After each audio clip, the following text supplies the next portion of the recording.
Camarades combattants pour la liberté, la souveraineté et l'indépendance réelle, c'est un immense plaisir, en ce jour 31 décembre, qui marque la fin de l'année 2024, de prendre la parole et de vous faire un bilan synthétique de l'année 2024 et aussi les perspectives pour l'année 2025. Mais avant tout propos, permettez-moi de rendre grâce à Dieu qui couvre le Burkina Faso de sa main bienveillante et qui nous permette de rester debout. Je rends donc un vibrant hommage à toutes nos forces combattantes qui se battent jour et nuit jusqu'au sacrifice suprême pour que notre patrie reste et demeure. Je souhaite un prompt rétablissement à tous ceux qui ont été blessés dans cette barbarie et je prie Dieu pour le repos des âmes de tous ceux qui sont tombés dans cette bataille. Aussi, je voudrais rendre un hommage au vaillant peuple burkinabé, de l'intérieur comme de l'extérieur, qui continue de contribuer de façon massive pour que nous menions cette guerre et aussi que nous amorcions notre développement réel. 2024 a été une année pleine de défis. Sur le champ de bataille, l'ennemi a essayé de reprendre l'initiative stratégique pour nous empêcher d'atteindre nos objectifs. Mais grâce à nos vaillants et résilientes forces combattantes, nous avons pu maintenir le cap et toujours garder l'initiative.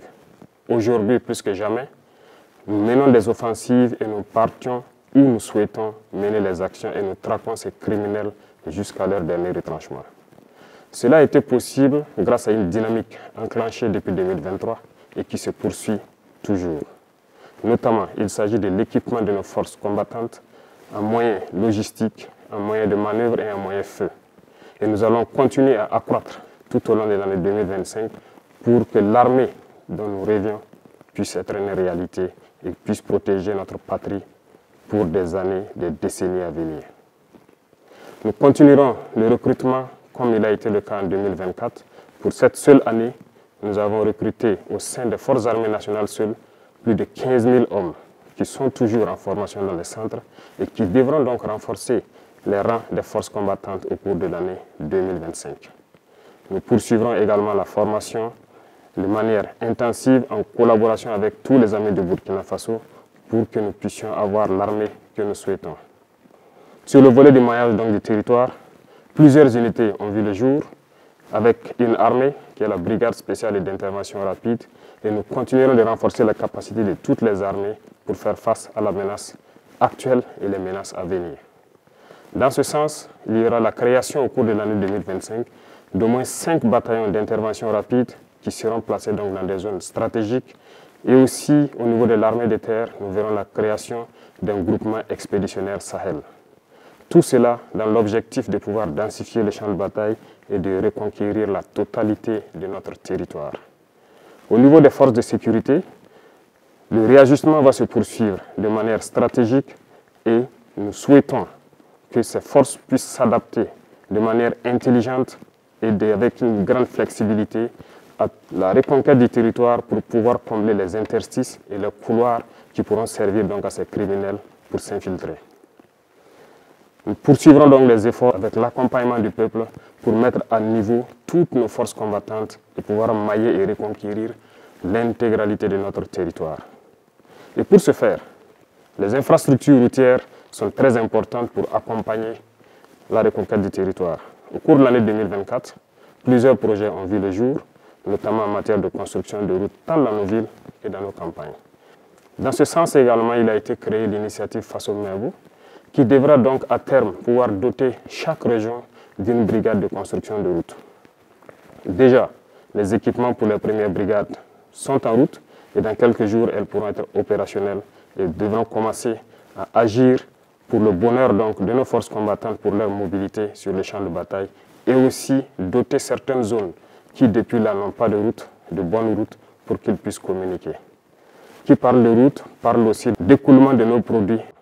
En ce sens, nous avons intensifié en matière d'agriculture notre production cette année 2024. Les résultats sont très satisfaisants et nous rendons grâce à Dieu qui nous a permis d'avoir une très bonne pluviométrie sur l'ensemble du territoire national. La production a été exceptionnelle et nous allons poursuivre dans ce sens. Plusieurs spéculations ont été introduites, des spéculations de rente, telles que le cacao, le café, l'avocat, le blé, bien d'autres, qui devront permettre de pouvoir stopper plus ou moins les importations au Burkina Faso et aussi de transformer ces matières et de revendre à l'extérieur pour faire entrer des devises dans notre pays. Tout ceci contribue au développement de notre patrie que nous sommes en train donc d'amorcer petit à petit. Sur le volet de l'élevage, plusieurs projets ont été menés au cours de l'année 2024, notamment donc le renouvellement du cheptel à travers donc plusieurs initiatives, mais également nous sommes en train de mettre en place un système pour l'alimentation du bétail et du poisson. Plusieurs campagnes de vaccination ont eu lieu, gratuites par endroits et subventionnées par d'autres endroits. Nous poursuivrons nos efforts en faveur du monde paysan à travers donc les intrants et toute la mécanisation qui doit suivre pour les accompagner, produire et atteindre notre objectif qui est l'autosuffisance alimentaire et pourquoi ne pas exporter nos excédents. Dans ce sens, beaucoup d'industries verront le jour pour pouvoir transformer nos matières premières sur place. 2024 a été une année où nous avons pu inaugurer quelques usines dans ce sens, mais beaucoup d'autres usines sont à inaugurer en 2025. Certaines dont vous avez assisté à la pose de la première pierre, mais d'autres également dont la pose de la première pierre n'a pas fait l'objet de communication. Et nous continuerons dans ce sens pour pouvoir transformer nos matières premières sur place pour le bonheur des Burkinabés et exporter ce qui est transformé sur place. C'est dans ce sens que nous pourrons donc faire tourner notre économie à l'intérieur et éviter les importations de l'alimentation au profit de nos populations. Sur le volet de l'économie, beaucoup d'efforts ont été faits et c'est le lieu pour moi de féliciter tous les acteurs qui ont permis donc au Burkina Faso de toujours garder la tête haute face à l'adversité. Nous poursuivrons donc notre effort dans ce sens et beaucoup de fonds ont été réajustés pour pouvoir prendre en compte donc les aspirations de la jeunesse. Dernièrement, l'Agence nationale donc pour la finance inclusive a été créée et l'objectif est de pouvoir octroyer des prêts aux jeunes et de pouvoir suivre leurs activités. Le ministère de la Jeunesse a été instruit de créer des cellules qui vont suivre donc les projets que les jeunes vont porter et qui pourront donc être financés à travers ces instances que nous avons créées. Au cours du premier trimestre de l'année 2025, nous allons tout faire pour accélérer la mise en place de ces cellules parce qu'il ne s'agit pas juste de donner un prêt à un jeune et de le laisser à lui-même. Nous voulons donner le prêt et suivre l'exécution du projet pour lequel il a pris le prêt pour que ça lui profite et que ça profite à d'autres Burkinabés et créer de l'emploi. Nous allons poursuivre les efforts dans le sens donc de l'économie et du commerce pour que notre jeunesse puisse s'épanouir pleinement avec les ressources de leur pays. Dans le domaine des mines, nous avons repris la main sur nos ressources naturelles. les métaux comme l'or, l'argent, le cuivre et j'en passe, doivent être exploités par les Burkinabés. Et nous sommes en train de découvrir petit à petit l'expertise nationale qui permet d'exploiter ces ressources sur place pour le bonheur donc, du peuple burkinabé. Ainsi, nous encourageons les semi-mécanisés et très bientôt, des mines industrielles doivent voir le jour par des Burkinabés et pour le Burkina Faso. Et l'État met tout en œuvre pour pouvoir donc exploiter cette expertise locale au profit donc, de notre patrie.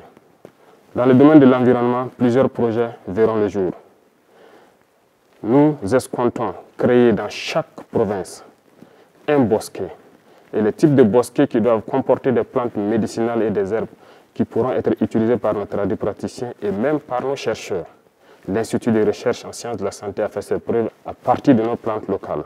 Cet institut d'ailleurs, j'ai donné instruction pour qu'on puisse me lister tous les équipements dont ils ont besoin pour accroître leur capacité et exploiter notre potentiel en matière de plantes et d'herbes pour suppléer certains médicaments importés.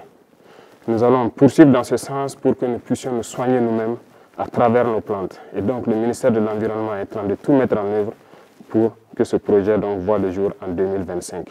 D'autres projets d'envergure en matière de reverdissement, de plantation d'arbres à travers les institutions et toutes les structures qui pourront donc être désignées verront le jour pour que nous puissions reverdir notre environnement, prendre soin de notre environnement et que ça profite pleinement au Burkinabé. Ceci va augmenter donc le plateau en matière de santé. Nous sommes en train de faire beaucoup d'efforts pour que le plateau technique des différents centres de santé et des hôpitaux puisse se rehausser. Des dotations ont eu lieu en 2024, notamment en termes de matériel médical, mais également 2025 verra le jour d'une nouvelle dotation d'équipements médicaux et surtout des centres de santé à travers l'initiative pour la santé. Les infrastructures sanitaires seront construites dans plusieurs communes parce que nous voulons faire muter nos centres de santé de promotion sociale en centres communaux qui doivent donc avoir un plateau technique assez fourni en laboratoire, en imagerie pour pouvoir s'approcher des centres médicaux avec antennes chirurgicales. L'objectif est de rapprocher les populations rurales des soins de santé primaires et de pouvoir faciliter un certain nombre de choses dans ce domaine. Parlant donc d'éducation, plusieurs réformes ont été entamées. Peut-être lentes pour certains, mais il faut aller lentement et sûrement. Parce que le système éducatif dans lequel nous nous trouvons est profondément axé sur un système qui forme plus des diplômés et non des gens capables de travailler et de produire de la richesse. Malheureusement, c'est le constat, mais nous sommes à pied d'œuvre pour d'abord changer les infrastructures scolaires et les adapter, les moderniser. Secondo, le curricula et le programme d'instruction doivent être changés. Petit à petit, nous voulons muter donc de l'enseignement général vers l'enseignement technique et professionnel. Cette mutation est en cours et cela va demander un peu de temps pour que nous puissions être dans les normes que nous souhaitons. Tous les secteurs seront visités dans le domaine de l'éducation et c'est pour cela que l'initiative pour l'éducation de qualité pour tous a été créée et déjà les premières pierres des centres modernes que nous souhaitons ont été posées et les constructions vont se poursuivre tout au long donc, de l'année 2025. Camarades, dans le domaine donc, de l'administration, comme vous avez été témoin du dernier procès de détournement de fonds dans notre administration, cela montre combien notre administration n'est pas en adéquation avec les aspirations du moment. Aussi, les procédures sont obsolètes.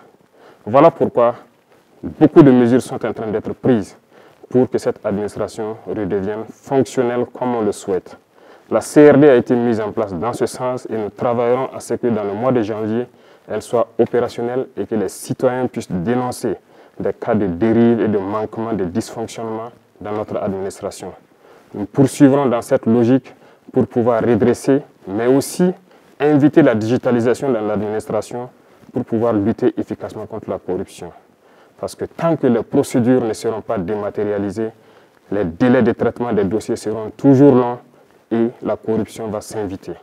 La fonction publique est donc instruite de changer le rythme pour pouvoir intégrer un certain nombre d'emplois pour que certaines personnes qui étaient sous contrat au sein de l'administration puissent être intégrées de manière efficace et avoir un plan de carrière.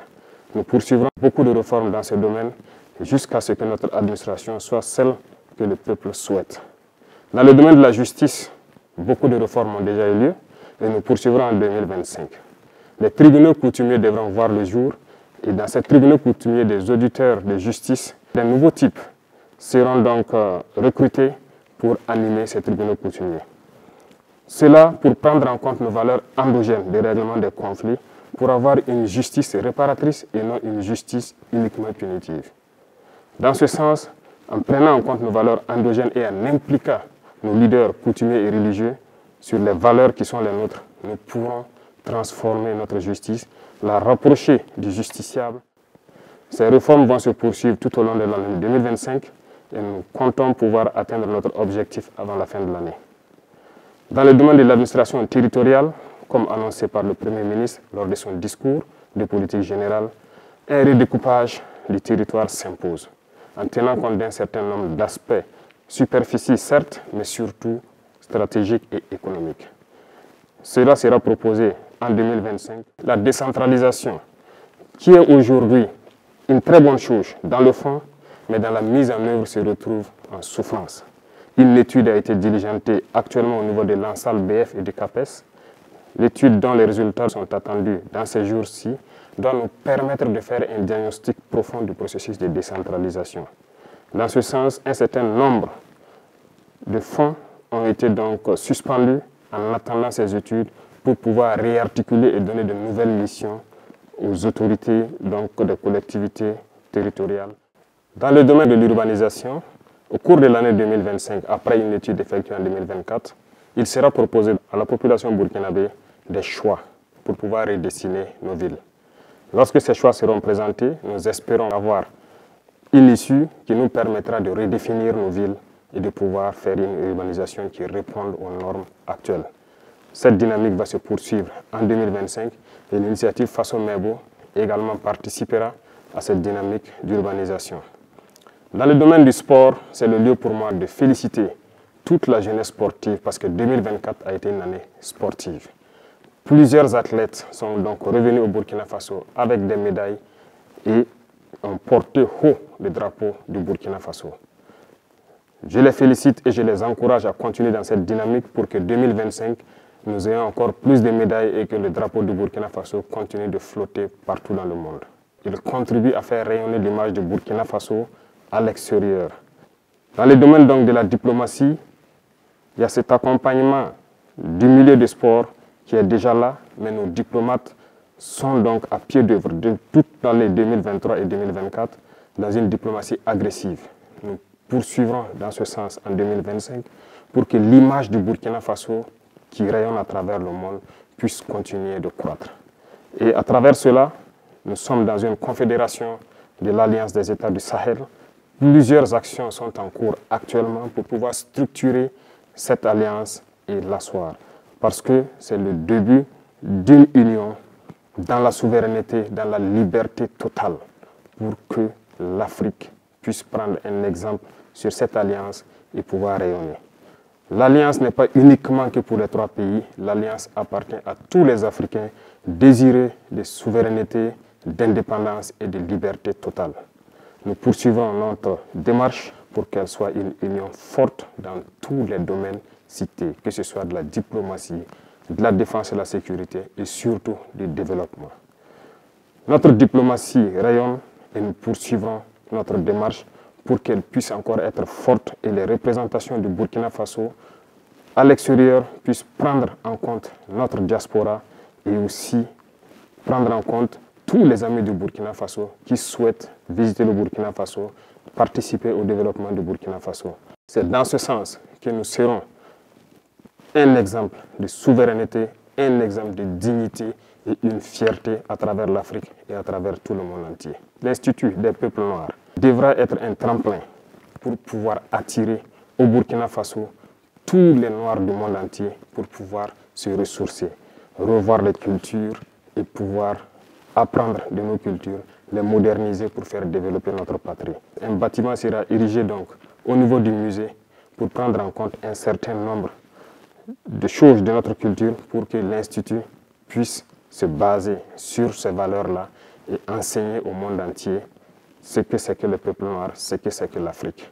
Je souhaite que 2025 soit une année donc de parfaite santé, de succès, de prospérité, de victoire pour notre peuple.